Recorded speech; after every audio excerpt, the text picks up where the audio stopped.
This video is sponsored by Card Kingdom. If you click on the link in the description below, it'll take you to their store and they'll know I sent you there.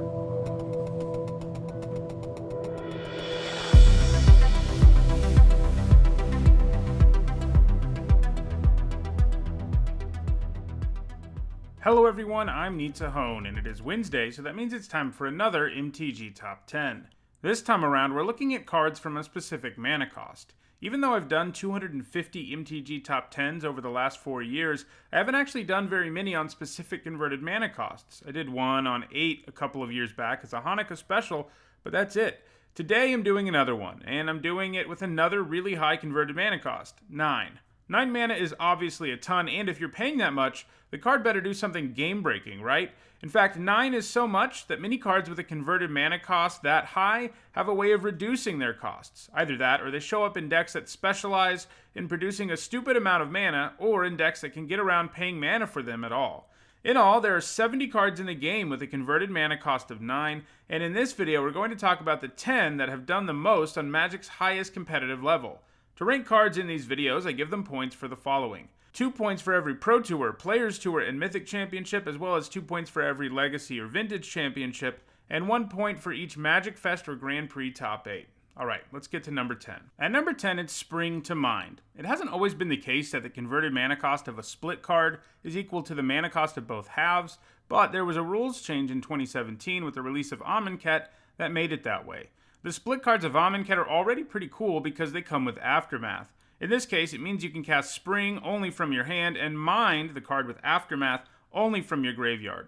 The Spring half gives you an overcosted Rampant Growth, and the Mind half gives you an overcosted Divination. However, having both on a single card means you are getting significant card advantage. While you do generally end up paying 9 mana for this, you do it over a couple of turns. It picked up its only point in a green-white ramp deck in Standard. It ran enough color-fixing green enchantments that the Mind half could still be cast pretty consistently from the graveyard. At number 9, it's Void Winnower. Not a huge surprise to see an Eldrazi on a list like this one, right? Anyway, Void Winnower gives you a huge creature that also turns off about half of your opponent's deck, which is pretty silly. Frequently, if you play the Winnower, your opponent won't be able to cast removal spells on it because, guess what? Their removal spells happen to have even costs. While some cards on this list made it based on the fact that they can reduce their cost or because decks cheated them into play, Void Winnower is not one of those. Instead, people actually intended to pay the mana cost here. It was played in green and Gruul ramp decks in Standard, which ran a ton of ramp spells, as well as the land, Shrine of the Forsaken Gods, which worked particularly well with expensive colorless creatures. The Winnower has never seen play since rotating out of Standard, but I think if a metagame ever lines up just right, where tons of people are playing even-costed cards, I could imagine the Winnower finding its way into Reanimator decks in non-rotating formats. At number 8, it's the Great Henge, which is the newest card to make the list. You usually aren't paying 9 mana for this, since it lowers its cost based on the creature you control with the highest power. On top of that, it can also pay you back with some mana right away. The fact that it gains you life when it adds mana is no joke either, as gaining enough life to survive your opponent's aggressive start is often necessary in decks running the Henge. And then on top of that, the Henge has an amazing triggered ability that both makes your creatures larger and draws you tons of cards. And it works quite well with drawing cards, since it provides you extra mana to more quickly play anything that you draw.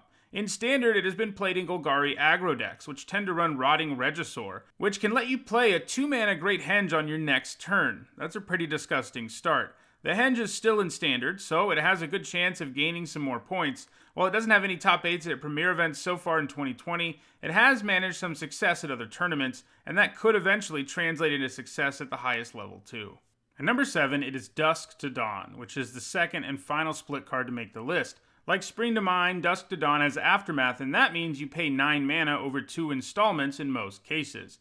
In this case, the part you cast from your hand blows up big creatures, and the Aftermath half lets you return small creatures from your graveyard to your hand.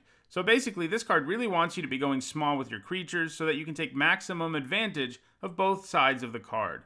It was played in the sideboard of white aggro decks while it was in Standard, where it could be brought in against grindier decks, or against decks that had lots of creatures who die to the Dusk half. The 2 main decks it was played in were Mardu Vehicles and Azorius Aggro. While it doesn't have any points outside of Standard yet, it is seeing a bit of play in Pioneer, so that could change pretty soon. At number 6, it's Spirit of the Night. Back in 1996, when Mirage came out, Spirit of the Night was arguably the most powerful creature in the game, at least in a vacuum. It has tons of powerful keywords, which make it all but impossible to ever block effectively, and it has protection from black, which makes it so that a lot of the best removal spells in the game don't work on it. Costing 9 mana was a big hurdle, and for a while it kept Spirit of the Night from any top 8s. However, a few sets later, Recurring Nightmare was printed, and Magic's very first dedicated Reanimator deck was born. One of the best ways the deck could win was simply getting the Spirit into the graveyard, which was easy, because the deck also ran Survival of the Fittest. This would allow you to discard the Spirit and search up another creature, or help you find the Spirit if you needed it in your hand to get it into the graveyard in the first place. All of that does a great job of setting up a very early Spirit of the Night. Spirit of the Night's moment in the sun was over pretty quickly, though. It got all of its points at Worlds in 1998, and later reanimation decks would move on to more powerful creatures, like our number 5 card, which is INKWELL Leviathan. Another 9-mana creature with a bunch of keywords, the Leviathan is an imposing presence on pretty much any board. Shroud means that it can't be dealt with by most of the game's removal spells, and while it doesn't have flying, Island Walk and Trample make it pretty hard to block this thing, especially because it's always coming into play super early. The other thing the Leviathan has going for it is the fact that it's an artifact, which means it can be brought back from the graveyard by a larger number of spells.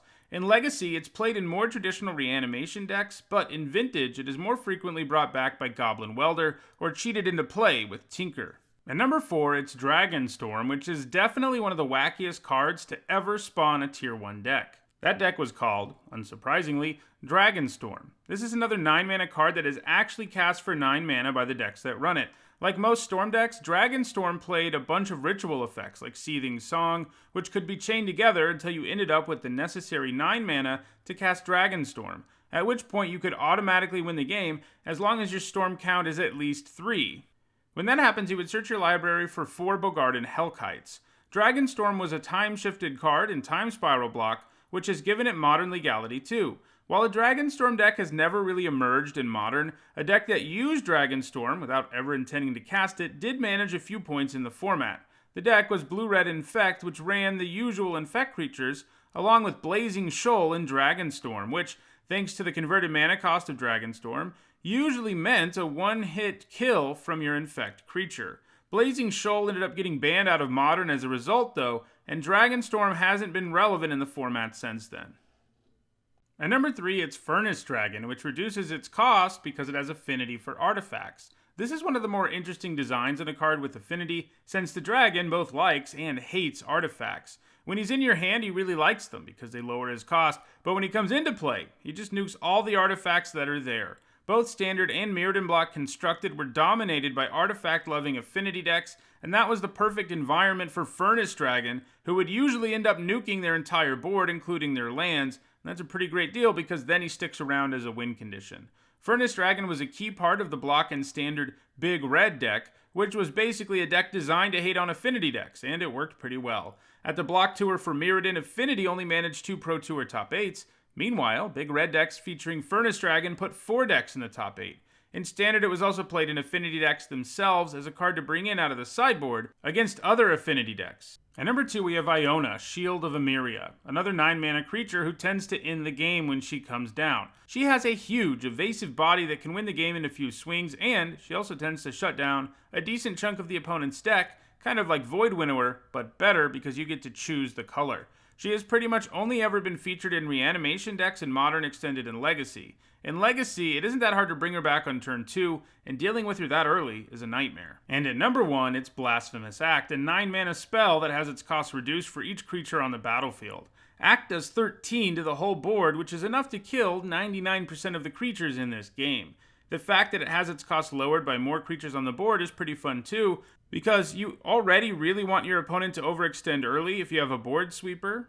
In this case, you really want that to be the case because you can cast the Act earlier the more creatures they have, and obviously it'll be pretty devastating if they've played out most of their hand. In both Block and Standard, there were lots of decks running creature tokens, which made it even better than it would have been otherwise. Against all creature-based decks, though, Blasphemous Act provides a powerful reset button, and usually once the dust clears, the player who cast it is going to be the one with the advantage.